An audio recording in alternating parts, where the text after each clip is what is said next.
میں آپ کو دعوت دیتا ہوں، آپ اس کا مطالعہ کریں، دیکھیں، سوچیں، کمپیریٹو اسٹڈی کریں، اور جماعتوں کو بھی دیکھیں۔ جس جماعت پر دل ٹھک جائے کہ یہ اسلام کے لیے صحیح کام کر رہی ہے، اس میں شامل ہو جائیں، خالی نہ رہیں۔ کوئی شخص خالی نہ رہے اس جد و جہد سے، وہ اس میں شامل ہو جائے۔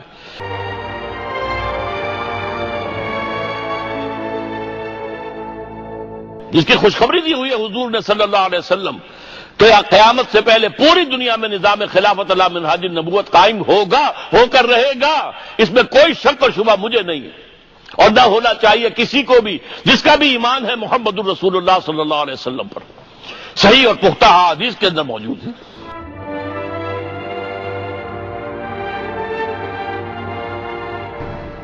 ظاہر بات ہے کسی ایک ملک سے شروع ہوگا، یہ ایک علیحدہ موضوع تھا، اس کے لیے میں نے آج جو ہے ادھر میں نہیں جا سکا ہوں۔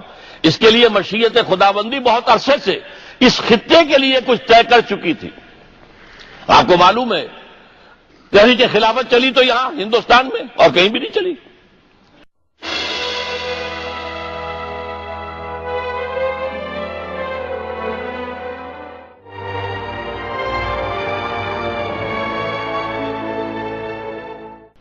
یہ وہ آیات ہیں، یہ وہ کرامات ہیں جو پاکستان کے ساتھ وابستہ ہے۔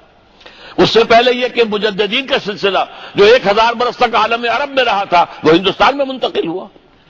اس سے پہلے یہ کہ مجددین کا سلسلہ جو 1000 برس تک عالم عرب میں رہا تھا وہ ہندوستان میں منتقل ہوا۔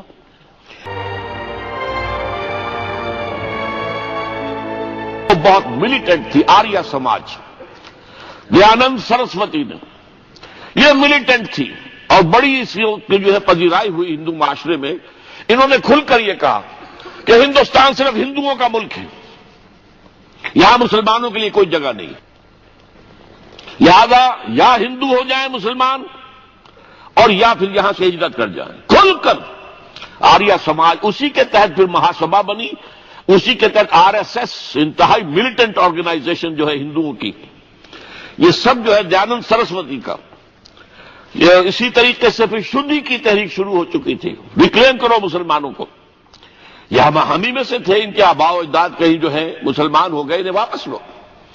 چنانچہ راجستھان کے علاقے میں جہاں بڑی جہالت تھی، مسلمانوں میں علم نہیں تھا، بس کہیں بزرگوں کے کسی زیر اثر فیض سے، کسی صوفی کے، وہ اسلام تو لے آئے لیکن تربیت کا کوئی انتظام ہوا ہی نہیں، مسلمان حکومتوں نے کیا ہی نہیں، کچھ بھی نہیں کیا۔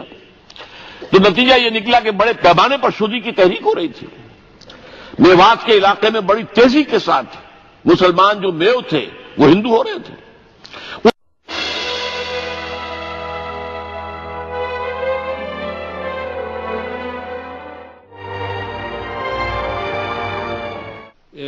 کس نے؟ عیسائی مشنریز کو ساتھ مناظرے کر کے غلام احمد نے انہیں شکستیں دی۔ اچھا۔ اور ایک زبردست جو ایک وائلنٹ تحریک اٹھ گئی تھی، یہ ستیارتھ پرکاش کا جو مصنف تھا، آریہ سماج، تو آریہ سماج کے لوگوں سے بھی اس نے مناظرے کیے اور انہیں شکستیں دی۔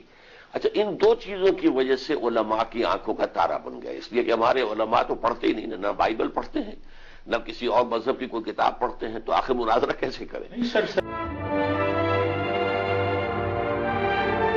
اور جو آپ نے جملہ نوٹ کیا ہے، میں نے اس کے برعکس یہ سنا ہے کہ انہوں نے کہا کہ اگر کوئی شخص آج اسلام زندہ دیکھنا چاہے تو قادیان میں جا کے دیکھے۔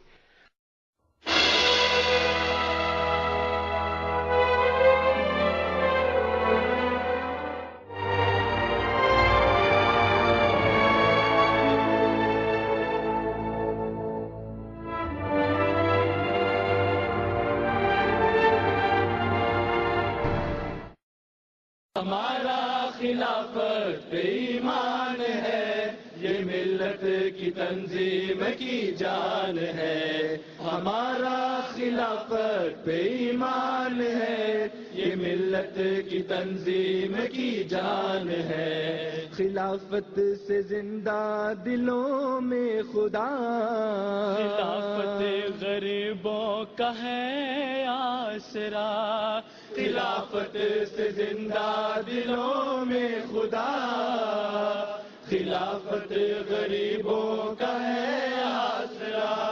نہ کیوں جان دل سے ہو اس پر فدا، اسی کے ہے دم سے ہماری بقا۔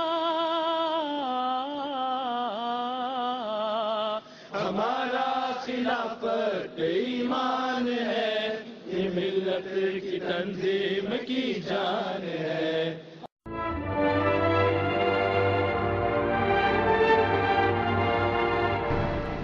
ورنہ ہمارا حشر وہ ہوگا جو سورہ اعراف میں ایک شخص کا ذکر کیا گیا ہے، وَاتْلُ عَلَيْهِمْ نَبَأَ الَّذِي آتَيْنَاهُ آيَاتِنَا. ایک بلعام بن بابورہ ہوتا تھا، بہت بڑا درویش، بڑا صاحب کرامت بزرگ.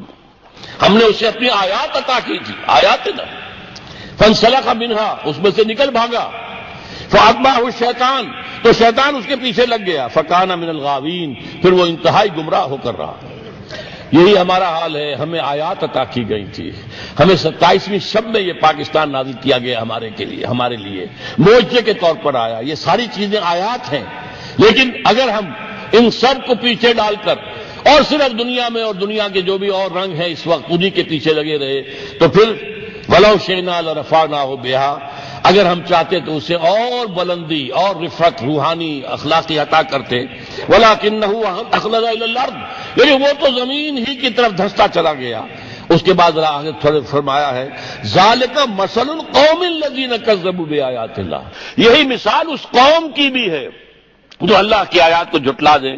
فَقْصُصِ الْقَصَصَ لَعَلَّهُمْ يَتَفَكَّرُونَ، تو اے نبی ان کو یہ واقعہ سنا دیجئے، شاید کہ یہ غور کریں، سوچیں. کہیں ایسا نہ ہو کہ ہم بلعام بن بارورہ بن کر رہ جائیں اور ہماری داستان صورت پھر یہ ہوگی کہ تمہاری داستان تک بھی نہ ہوگی داستانوں میں.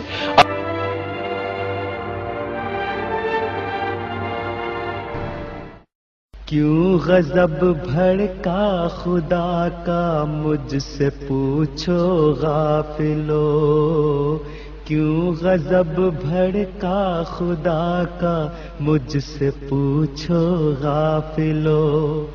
ہو گئے ہیں اس کا موجب میرے جھٹلانے کے دن، ہو گئے ہیں اس کا موجب میرے جھٹلانے کے دن، میرے جھٹلانے کے دن، میرے جھٹلانے کے دن.